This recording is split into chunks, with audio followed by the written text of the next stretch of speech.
Great. Mr. Finelli, I'm sorry to bother you. No, come in. Where's DJ? I was looking for him.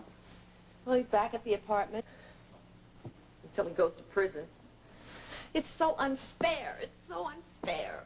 He had a chance to get off. Why didn't he take it? Those crooks offered him a trade.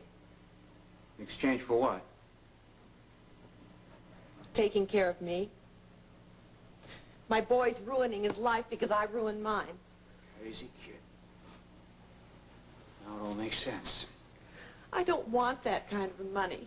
I love my boy. You tell him that? You try to convince him? He said he couldn't go to the police and tell him this, so I came to you. I didn't know what else to do.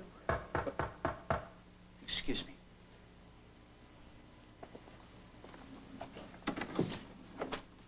Jack, hello, Mrs. LaSalle. Well, thank you for listening to me, Mr. Finelli. It's Jack. We're gonna help DJ. Try not to worry.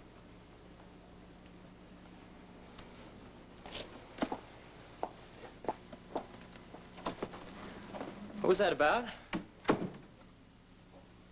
Seems DJ was made an offer he couldn't refuse. He takes the rap and goes to jail. They take care of his mother. She gets enough money to dry out in style. No wonder the kid didn't talk. Bill come up with any information on the guys behind this operation? No. But he thinks my cover's been blown. I'm sorry. I think I have a way to find out who they are. Look, whoever they are too smart to show themselves. Mm-hmm. After this, they'll come to us. What's this? First part of a two-part column on the case. I don't name any names, but I ask how a bunch of criminals can use a kid and a homeless person to do their dirty work and get away with it. I knew you couldn't stay off this case. This doesn't bring them. The second one will. And when that gets to them, they're gonna go after you. I'll be ready.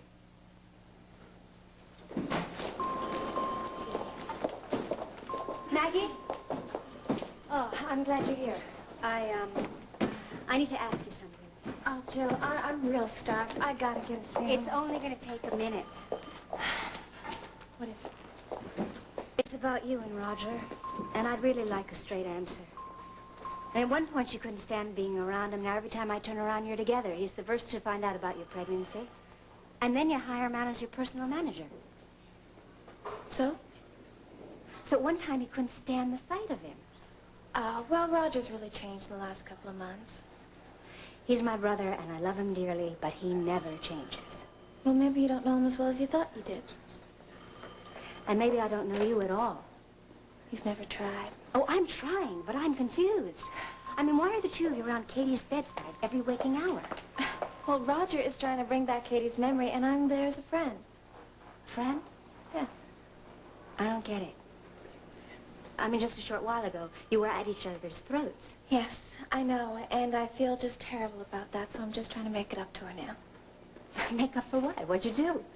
Look, Jill, don't twist everything I say. I'm not twisting anything. I'm trying to get a straight answer. We both know you're always looking for some excuse to disapprove of me. No, I'm looking for an excuse to understand you. Miss Coleridge, yes. phone call. You can take it here. I'll take it in 1 sec, okay? Thanks.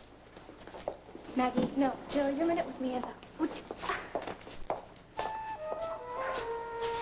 Well, then, darling, tell me, what do you talk to Roger about? Well, he helps me remember things. But Patrick said that in all probability your memory of the recent past would return all on its own. Well, when, Grandma? Roger's a good doctor, isn't he? Yes, of course. I'm not as fond of him as I am of his sisters, but about medicine he knows. I've lost an entire slice of my life, and I want it back now. All right. Don't get all worked up now. Grandma, this is really important to me. I know. It upsets me, though, that Maggie's standing around while he's doing this. Grandma, don't say that. Maggie's my friend. All right, there. Grandma, I feel like I've forgotten something that's very important, and I have to get it back. Please let Roger help me. All right, all right. I hope and pray that he does make you better. Dave, I thought you were in Chicago. I just got back. Jill, I've got to talk to you. Can we meet in your office? Yeah, sure. Listen, you want me to bring Maggie? She was around here a moment ago. No. I need to talk to you alone. And do me a favor. Don't tell Maggie I'm back yet. Yeah, okay. What's going on? I'm not sure. But I've got a feeling it's nothing good. Listen, I'll see you later.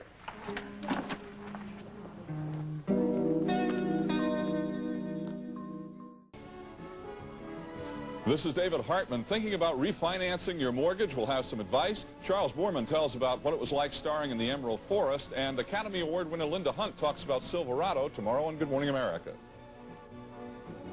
Wednesday at 8/7 Central, from the beach at Malibu, host Christopher Atkins presents Paul Revere and the Raiders, New Edition, and John Parr on Rock and Roll Summer.